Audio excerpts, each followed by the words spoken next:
I was questioning at this point, are we really going to give Jake Paul the credit he deserves? Because Jake Paul is actually a boxer. I don't care what anybody says. Jake Paul has drastically improved from his first professional fight to the fights he does now. Is he on the level of AJ and Tank Davis and T Bud, even though he just retired? No, I don't believe he is. But I believe that Jake Paul is leaps and bounds better compared to a lot of other boxers that took the traditional route. See, a lot of people cannot take the fact that Jake Paul is an actual boxer that just came from YouTube. He was a YouTuber, he was corny, he was a joke, and then he started getting wild, and then of course the YouTube money allowed him to do a couple things, and it kind of get him to bypass the traditional way to get into professional boxing. And in doing so, he's improved from his first fight to now. You can see that in his matches, in his training videos, he's getting better. You can see that he has the money to go ahead and afford this training. He has the ability to move from LA all the way to, I think he moves to Puerto Rico, I believe, and he trains there. He puts himself in a situation of how an actual boxer just starts to put himself in for a fight. Can Jake legitimately beat AJ? I don't know. See, the thing about it is the AJ hype died out when Andy Ruiz beat him a few years back. Obviously, AJ went back and beat him and got his titles back, but AJ's no longer undefeated. Being undefeated is like, you guys got desensitized to that. You think that every good boxer needs to be undefeated. That's not how that works. But AJ, his hype is kind of died down. It was around the same time, right? We all wanted to see AJ versus Wilder, and nobody wants to see that no more, ever again. But the fact that we're getting AJ versus Jake, I think it's really good because now you see Jake actually going up against a legitimate boxer.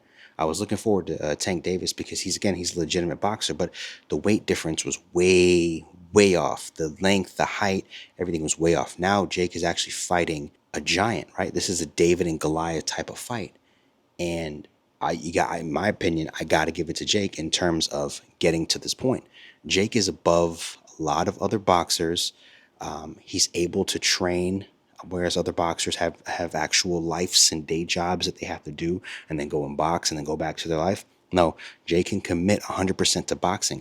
Jake got to the point where he started his own promotion to start doing other fights. He's not involved in fights all the time, but he's involved in promoting for other fights. He's around the boxing world more than these other boxers really are. And if you don't like the idea that this YouTuber has made, his own route into the boxing world, then I don't know what to tell you. This is what it is. He's not just a celebrity boxer anymore. He's an actual boxer. And I think if he takes on actual fighters, actual boxers, his career can get better. Will he win a lot of his fights? Absolutely not. But he's actually a good fighter, in my opinion. There's a lot of guys out there that will fall to Jake Paul because they're not as good or they don't have the money and the ability and the time to put in the training that he does. So looking forward to this fight. I really wanted to see Tank versus Jake Paul because I saw the hate and animosity between the two. I just can't buy AJ, man. Him being nicer than Tank. I think him and Jake are just gonna have a decent fight, but there's no hype. There's no oh, I hate this guy and this guy hates me, so I hate him. There's none of that. It's just two guys fighting. And a lot of people are putting money up that Jake can win because they want to hit it big on bets. And a lot of people are saying that, yeah, Jake ain't gonna win. He getting knocked out. So you got down split or however you want to do it. You got people that want him to win because they want to get paid out. And you got people that are watching the fight so you can see him get knocked out.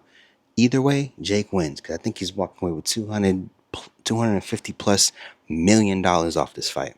It's crazy. Jake is making more money than your favorite boxer. I don't know who your favorite boxer is, but Jake is making more money than him because ain't no boxer making money like that right now. Like, at all. Tank ain't fighting nobody. T-Bud just retired. Floyd doing exhibition matches and doing whatever else he doing. But no other fighters are making money like this. And I like the fact that Jake Paul has brought attention back to boxing. Only boxing fans were watching boxing. But Jake Paul and his celebrity boxing and all this type of stuff brought the attention from the regular masses back to boxing. That was something that was different. That was something that Floyd did because Floyd was a household name. And now when Floyd left, yeah, Canelo's great. Yeah, T-Bud's great. He's gone. Yeah, you have AJ, you have Wilder, you have all these different fighters that were great in terms of pulling a crowd, but Jake was able to pull a bigger crowd. And I like the fact that he's putting eyes back on boxing. So although you hate the guy, it's good for the sport. So looking forward to the fight. Who will win? I don't know because I don't think AJ would sell out, right? Right?